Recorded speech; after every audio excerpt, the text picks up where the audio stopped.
Yeah. And if you read the first part of that right at the top in the beginning, you don't understand why it's hilarious. Yeah. Okay. So land prices up 77%. I don't know why he keeps doing this. Land prices up 77% since the pandemic and inventory never came back. What does that mean? It means demand is up, supply is down, prices go up, right? If you look at these numbers, why?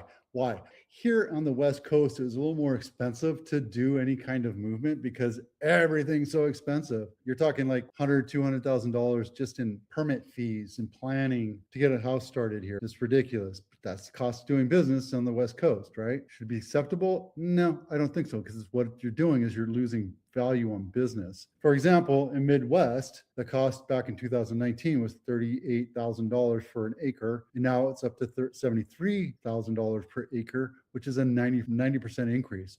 Why? Because they probably make it easy to do business there. I can't tell you what the real reason is, outside of the fact that people got out of the coast and moved into the central coast, which is the Midwest, and they just found land that was more abundant and building there is more acceptable, and it's done. We're still seeing it happen here in Silicon Valley. There's niche industries, niche cottage industries that focus on that just so to serve you, to get the permit, to get the planning, to build everything for you on spec. But it's expensive here. It's like you're $1.5 million into it without the land. Anyway, the entire West Coast is 41,000. In the Silicon Valley, you're looking at, well, I don't know, upwards of $1 million or $2 million. Depends on what you buy. Last year, I sold a quarter acre for $1.8 million. So keep that in mind, right?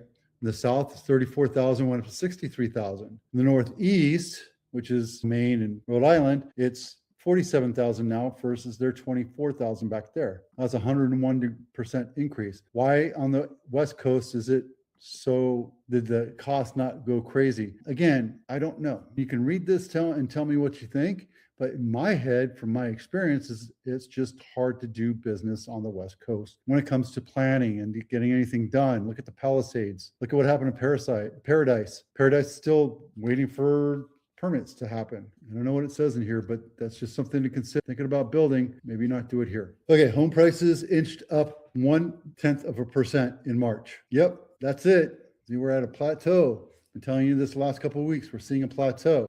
Matter of fact, we're going into the Los Gatos house of the week, and that's been on market over 100 days. Why? Because we don't know. Buyers are being picky and sellers are being pickier. Okay. If you're thinking about selling a house, if you have a parent's house, I'm going up to Canada tomorrow to go say goodbye to my uncle. He passed away. So just part of our lives, right? If you see a time in your life where you need to get rid of your house or figure out what to do with your parents' house or the house that you grew up in, let's have a conversation, because sometimes selling it isn't the smartest thing. Okay. Leave it at that. When you go to market your house, searches are important, right?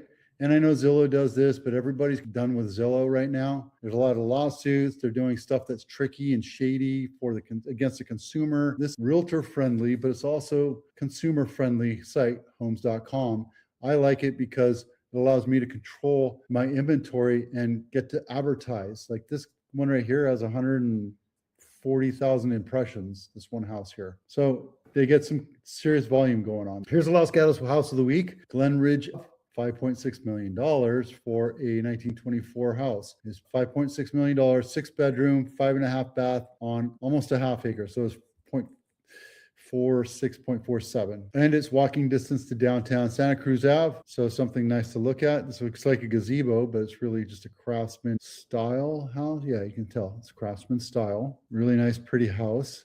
They have the wallpaper from everywhere, every angle. That could be why it's not selling. Don't ask me. To me, the kitchen looks like might have been updated. I think it was updated, but I don't know. Let's take a look. It's a nice kitchen. I like it.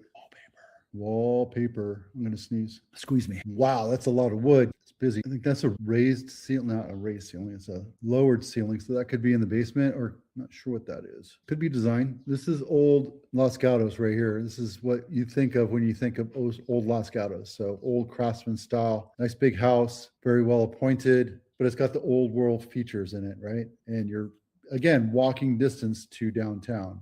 So you can just take a nice stroll down. This is where Cheesecake Factory and the post office and the farmer's market. So yeah, you can go one of either way. You can stroll up, have a couple of drinks. It's 102 years old, been on market 105 days. Maybe it's not the right time to sell. There you go. And then everything else, didn't do that. Let's do that real quick. I can bring this over for you. Give me a second. Okay. The most expensive house is right here. The least expensive house is right here. Yep, we'll go with that. And we'll go to claim full. The most expensive house sold in Santa Clara County, and it sold for 95.9 or 96% of list price. Listed at 16 million, sold for 15.3, took 25 days to sell. This is a pretty house, very modern look. I like the angles. I like everything, how it's set up. I like a square cuboidal, and this is in Palo Alto. There you go. See what's next. This is the lowest sold home in Santa Clara County, sold for $10,000 over list price or 101.3%. It's Lock Ridge Drive, not my listing, 1-bedroom garage or 1-car garage. I'm looking for cooling. No cooling, 3-bedroom, 1-bath, 900 square feet. Crazy, right? And just so you know where it is, 101, 280. So it's Las Palmas. There you go. Let's take a look inside. Nothing crazy fancy. It's very boxy. This is set up for a rental nowadays. There you go. And then the highest list price to sales price ratio started off 4 million, sold for 6.9. Yep. Took 8 days to sell. Crazy, right? Sometimes when you underlist it, it goes quick. Sometimes it doesn't. It's a gamble.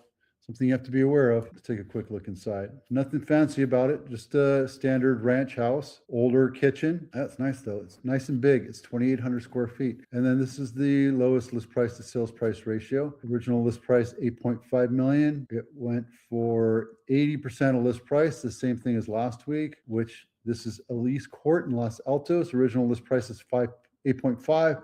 Took 36 days to sell. And they're like, just get rid of it. $7.5 million. And they got, so when you overprice it, right? I don't like overpricing a house. I don't think it's a value, and I'm not here to sit and watch a house. So there you go. Here's the active versus price reductions. We're seeing a lot more homes come on market.